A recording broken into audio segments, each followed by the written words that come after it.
Welcome back doctor Ananya. Part 61। अगली सुबह अनन्या जब उठती है तो उसकी नज़र सोफे पर सोए अभिनव पर जाकर टिक जाती है। उसे अभिनव का इजहार याद आता है तो उसके चेहरे पर स्माइल आ जाती है। वो बेड से उतरकर अभिनव के पास जाती है और उसे देखने लगती है। मैं नहीं जानती मिस्टर सिंह कि मैं आपसे प्यार करती हूँ या नहीं, पर आपके साथ रहकर मैं खुद को पूरा महसूस करती हूँ। अभिनव को देखकर अनन्या मन में कहती है। तभी वो देखती है कि अभिनव उठने वाला है तो वो जल्दी से उससे दूर होकर वॉशरूम में चली जाती है। थोड़ी देर बाद अनन्या और अभिनव जब नीचे आते हैं तो अनन्या देखती है कि नाश्ता रेडी था। अनन्या अरुणा जी के पास आकर कहती है, माँ आई एम सॉरी, मैं लेट हो गई। नहीं बेटा, कोई लेट नहीं हुई हो। अब चलो और जल्दी से नाश्ता कर लो, वरना हॉस्पिटल के लिए जरूर लेट हो जाओगी। अरुणा जी मुस्कुराते हुए अनन्या को देख कर कहती हैं। तो उनकी बात सुनकर अनन्या हैरानी से पूछती है, माँ आपको कैसे? अभिनव ने बताया। अब बातें बंद, पहले ब्रेकफास्ट करो।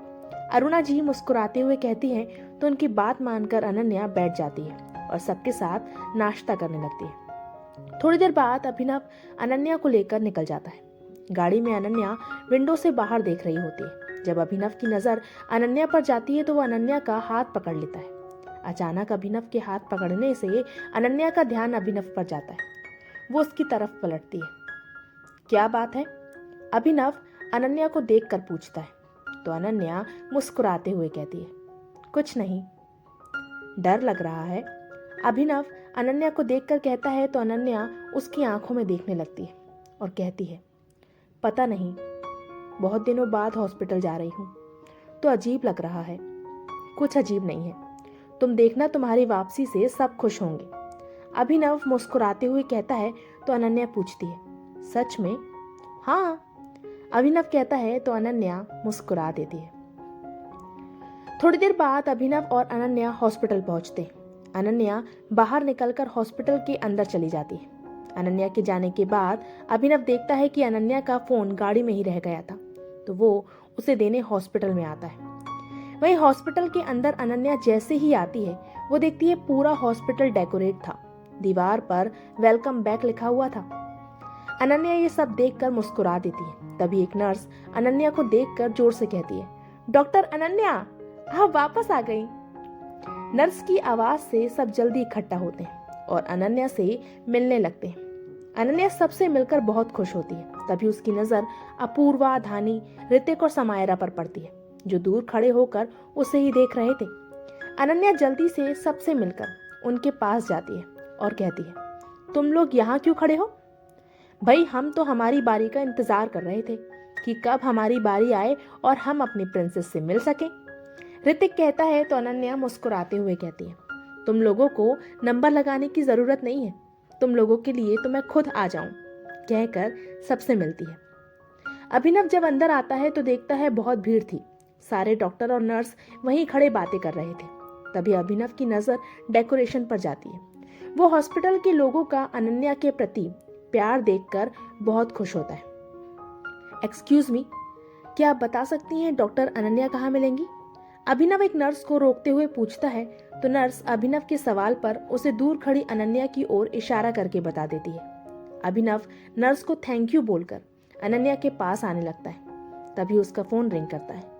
वो कॉल पिक करता है तो दूसरी तरफ से विराट उसे जल्दी आने का बोलता है। अभिनव ओके बोलकर फोन रखता है। अभिनव देखता है अनन्या उसके सामने ही थी, तो वो उसे आवाज लगाता है, मिसेस सिंह। अनन्या जो समायरा से बातें कर रही थी, अभिनव की आवाज सुनकर पीछे पलटती है तो अभिनव को देखकर हैरान रह जाती है। वहीं अभिनव के मुंह से अनन्या के लिए मिसेस सिंह सुनकर समायरा, अपूर्वा, धानी और ऋतिक मुस्कुराने लगते हैं। मिस्टर सिंह, आप यहाँ? अनन्या अभिनव के पास आकर पूछती है। तो अभिनव अनन्या का फोन आगे बढ़ाते हुए कहता है, हाँ, वो ये तुम्हारा फोन गाड़ी में ही रह गया था तो मैं यही देने आया था। ओह सॉरी, मेरी वजह से आपको इतनी तकलीफ हुई, अनन्या फोन लेते हुए कहती है। तो अभिनव मुस्कुराते हुए कहता है, नहीं नहीं मिसेस सिंह, मैं ठीक हूँ। अच्छा, अब मैं चलता हूँ, कहकर जाने लगता है। तभी समायरा अभिनव को रोकते हुए कहती है, अरे रुको अभिनव, तुम कहाँ चले? पहले हमें ये तो बताओ कि हमारी ब्यूटीफुल तुम्हारे लिए अनन्या से मिसेस सिंह कैसे बन गई? समायरा की बात सुनकर अनन्या शर्म से अपनी नजरें नीचे कर लेती है। वहीं अभिनव मुस्कुराते हुए कहता है, आई एम सॉरी सैम, पर अभी मुझे जाना होगा, मेरी एक इंपॉर्टेंट मीटिंग है। अरे पर अभी तो आए हो और अभी ही जाना है, अपूर्वा कहती है तो अभिनव मुस्कुराते हुए कहता है, सॉरी बट आई प्रॉमिस, आज शाम हम सब साथ डिनर करेंगे, पक्का। ओके तो डन रहा, ऋतिक मुस्कुराते हुए कहता है और थोड़ी देर बाद अभिनव सबको शाम को रेडी रहने का बोलकर चला जाता है। अभिनव के जाने के बाद सब अनन्या को चिढ़ाने लगते हैं तो वो तंग आकर जल्दी से अपने कैबिन में चली जाती है। धीरे धीरे शाम हो जाती है। अभिनव अपने कैबिन में अविनाश को बुलाता है। थोड़ी देर बाद अविनाश उसके पास आता है। अभी किसी अच्छी सी होटल में टेबल बुक कर दे, आज सब साथ में डिनर करेंगे, अभिनव कहता है तो अविनाश मुस्कुराते हुए कहता है, भाई हम डैड के होटल क्यों नहीं चलते, वहीं आज सब स्टे भी कर लेंगे। गुड आइडिया, हम वहीं चलते हैं। ठीक है फिर सबको वहां का एड्रेस मैसेज कर दो, अभिनव कहता है तो अविनाश मुस्कुराते हुए कहता है, ओके भाई, कहकर चले जाता है। थोड़ी देर बाद अभिनव को एक मैसेज आता है। वो उस मैसेज को पढ़कर खुश हो जाता है और होटल का एड्रेस भेज देता है। वहीं हॉस्पिटल में सब जल्दी ही होटल के लिए निकल जाते हैं, लेकिन अनन्या एक इमरजेंसी केस आने की वजह से निकल नहीं पाती। थोड़ी देर बाद अनन्या जब फ्री होती है तो देखती है उसके फोन पर अभिनव के मिस कॉल थे। वो उसे रिटर्न कॉल करती है। तुम कहाँ हो मिसेस सिंह, अभिनव फोन रिसीव करके कहता है तो अनन्या कहती है, मिस्टर सिंह मैं नहीं आ पाऊंगी, एक केस की वजह से मैं फंस गई और अभी तक रेडी भी नहीं हुई हूँ। कोई बात नहीं, आप नहीं आ सकती तो हम ही आ जाते हैं, अभिनव मुस्कुराते हुए कहता है तो अनन्या अभिनव की बातों को ना समझते हुए पूछती है, क्या मतलब?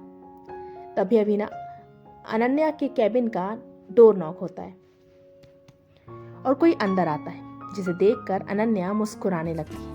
वो और कोई नहीं अभिनव था, जो स्टाइलिश ब्लैक 3 पीस सूट में रेडी था। अनन्या अभिनव को देखकर अपनी पलकें झपकाना भी भूल जाती है। अभिनव अनन्या को खुद में खोया देखकर मुस्कुराने लगता है और मुस्कुराते हुए उसके पास आता है। क्या बात है मिसेस सिंह, आप कहाँ खोई हुई हैं? अभिनव अनन्या को देखकर पूछता है तो अभिनव की बात सुनकर अनन्या जल्दी से होश में आती है और हड़बड़ाते हुए कहती है, नहीं मैं तो यही हूँ। ओके रिलैक्स, ये लो और जल्दी से रेडी हो जाओ, हम लेट हो रहे हैं। अभिनव मुस्कुराते हुए अनन्या को एक बैग पकड़ाते हुए कहता है। अनन्या अभिनव की बात सुनकर उससे वो बैग लेती है और वॉशरूम में चली जाती है। थोड़ी देर बाद अनन्या जब बाहर आती है तो अभिनव उसे देखता ही रह जाता है। अनन्या ने ब्लैक साड़ी पहनी हुई थी, जिसका ब्लाउज डीप था, जिसकी वजह से अनन्या की गोरी पीठ साफ नजर आ रही थी।